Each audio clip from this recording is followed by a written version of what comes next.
First off, I want to give all praises, glory, and honor to our power, Yahweh, Bahashem, Yahweh Shai, Bahashem, Rakah Kwadash. Double honors to Great Millstone and the elders and apostles.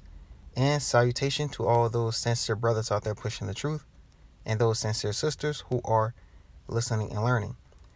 As you can see, this lesson is entitled, Deception is Tricky, okay? Deception is tricky. And what made me think about this lesson is the fact that there are so many deceived people on this earth, okay? And when I say deceived, it's like you could put the evidence right in front of them, but they shall not perceive it, okay? And it's almost a trick because musicians do a trick right in front of somebody, but the person in front of them can't perceive what's going on or how it's happening. You know, they're just dumbfounded. And you know, the scripture that comes to mind is that in the days of Noah, everyone was eating, drinking and marrying, until the flood came. Well, we're living in a time where the signs are screaming, okay, that Yahushua told us to watch for. Rumors of wars, pestilence, earthquakes in diverse places, love waxing cold, people becoming lover of themselves. All these things are at the pinnacle, at a height that we have never seen in our lives before. And the majority of people, they think life is just going to continue as normal. All right. So I entitled this lesson, Deception is Tricky.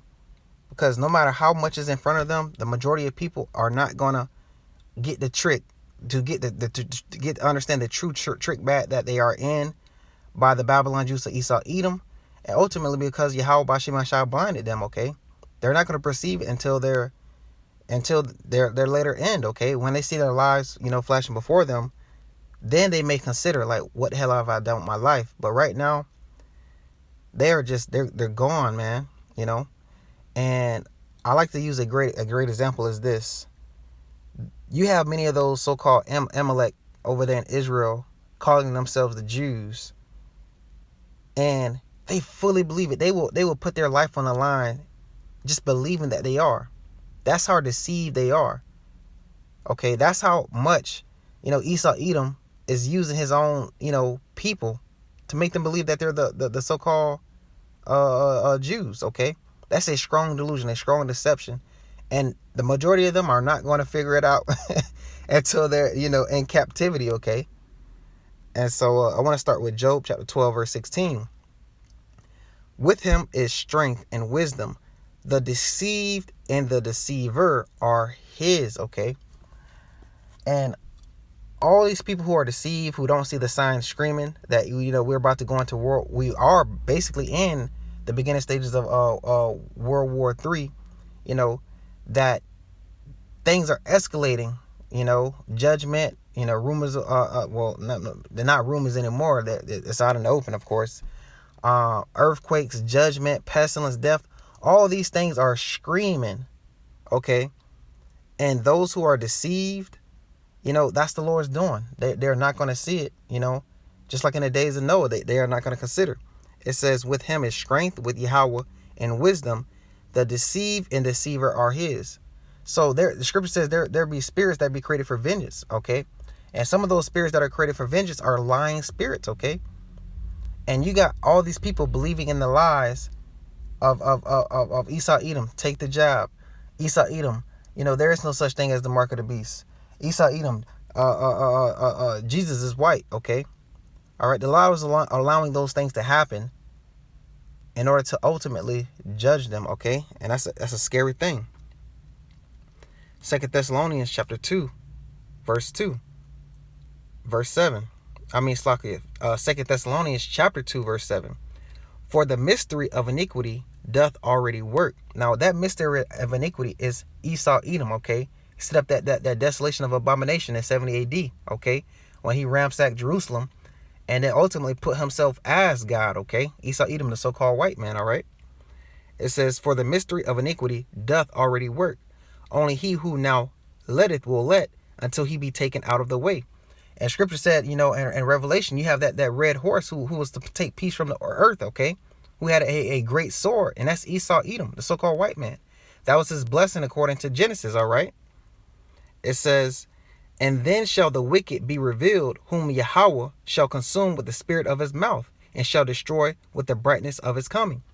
So scripture says, the devil knows he has it says, paraphrasing, rejoice, O ye heavens of the earth, for the devil knoweth he has a short time, so he's going to come down quickly upon you.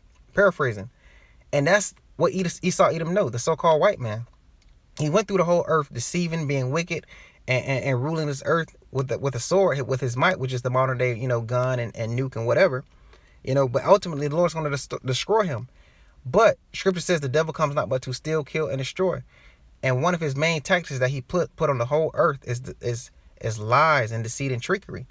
To the point where we're at the pinnacle of the stages of war, and everybody just act like they shouldn't be getting their minds and their body and soul in line with Yahweh B'Shem Yahushai, because things about to get real.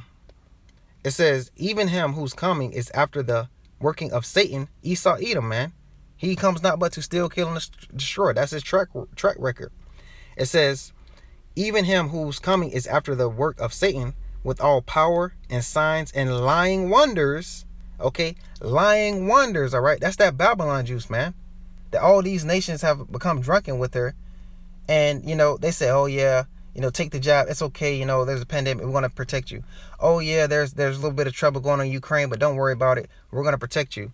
They're not telling you this is leading up to, our rejoicing of the hopeful elect and hopeful saints, and, the demise of the wicked, okay? The demise of those who did not confess Yahweh B'Shem Yahushai. Because he's been lying to this whole world, and he's trying to take as many people as with him as possible, okay? To get a nuke with him, all those nations, okay? Because salvation is for us, so-called Negro Americans, Latin Americans, Native Americans, okay? It's for us, a remnant. You see what I'm saying? But Esau Edom, he's trying to take everybody with him, man. He's gonna try to chip and stuff like that, okay? It says and with all deceivableness of unrighteousness in them that perish, because they receive not the love of the truth, that they might be saved. Yahushua was sent not but unto the lost sheep of the house of Israel, okay? Esau Edom doesn't want us to, get to that understanding, okay? And 2/3 of our people, they're trusting in Egypt. They're trusting in Esau Edom. He has them in a great deception, okay? A great deception. It says here, and with all deceivableness of unrighteousness in them that perish, because they receive not the love of the truth, that they might be saved, who are our brethren who are Israelites. And for this cause Yahweh shall send them strong delusion, that they should believe a lie. And the biggest lie I see, that like a lot of people understand that stuff is not going on. I mean, stuff is going on, inflation and all these things, but I don't think they're considering their soul. Scripture says, fear not those who kill the flesh, but fear him who kill both body and soul. They're not considering, they might be considering, oh, I might need to prepare, I might need to get a little extra food, a little bit of water, it might get rough. But this is a judgment is near, man. Scripture says we all must stand before the judgment seat of Yahweh, man. Scripture says our salvation is nearer than even we believe, man. That's the true mindset we need to be in, man. Scripture says it's a fearful thing to fall into the hands of Yahweh, or the living power. Paraphrasing, it says, for this cause Yahweh shall send them strong delusion, that they should believe a lie, that they all might be damned who believe not the truth, but have pleasure in unrighteousness. And man, oh man, that's scary. Okay, first and foremost for myself. Okay, Scripture says, it would have been better not to have known this truth than to know it and to not obey this truth, man. Paraphrasing, okay? We too much is given, much is expected, all right? And Scripture says, scarcely shall a righteous man be saved, all right? So how much more all these people that are deceived, man? The Scriptures, it clearly states what's really going on right now, okay? It says, Yahweh set this strong delusion, man, and he used Esau Edom to do it. The so-called white man, he put everybody under this spell. America's gonna live forever. We will overcome. Standing up for their abortion rights, and people choosing sides. At the end of the day, Scripture says we must all work out our own salvation with fear and trembling. Okay, they're focused on the wrong thing at this point in time. Scripture says the wicked shall let the righteous stay righteous and the wicked stay wicked, man. We're getting to a point where, hey, if they want to go out and talk about all their abortion, all this stuff, man, they're just focused on the wrong thing, man. It's all about working out our own salvation with fear and trembling right now.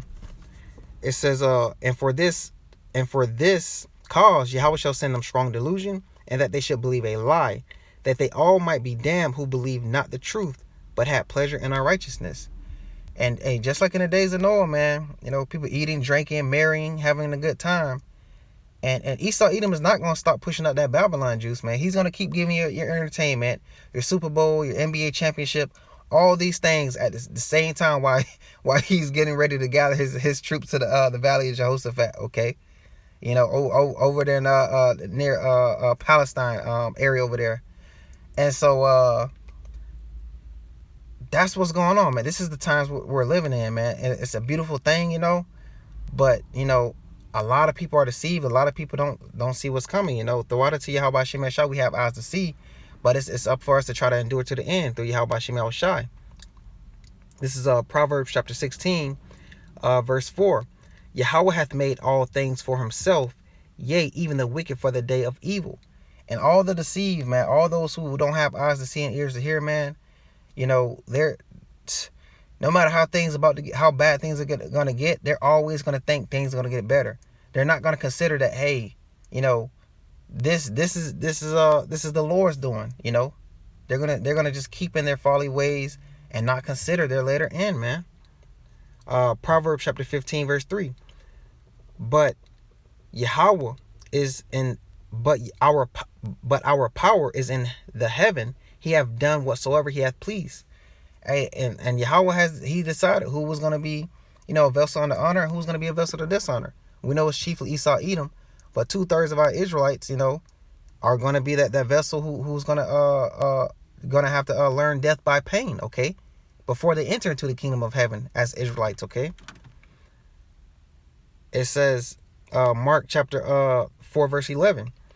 And he saith unto them, unto you it is given to know the mystery of the kingdom of Yahweh, but unto them that are without, all these things are done in parables, that seeing they may see and not perceive, and hearing they may hear and not understand, lest at any time they should be converted, and their sins should be forgiven them. That's what we're literally seeing right now, man. I mean, you have brothers on the highways and byways preaching this gospel, different cities, towns, nations, countries, okay? But the Lord, he already written this story, and many people won't perceive, man. They're just going to continue going and going and going until they ain't got no water, ain't got no bread, Then they shall call upon the name. But in Proverbs, Proverbs 1, it says, I'm going to mock and laugh at your calamity. When they call, I will not hear you, man. These are the times we're living in, and we really must be seeking, the Lord, okay? It says Romans chapter 8, verse 28. And we know that all things work together for good to them that love Yahweh, to them who are called according to his purpose. All right. Scripture says many are called, but few are chosen, man. And if we have this calling, if we have this gospel, if we heard it and we perceived it, man, we have to fight this good fight at the end of the day. Okay. We have to fight the good fight. Endure until the end. Those who endure to the end, the same shall be saved, according to scripture.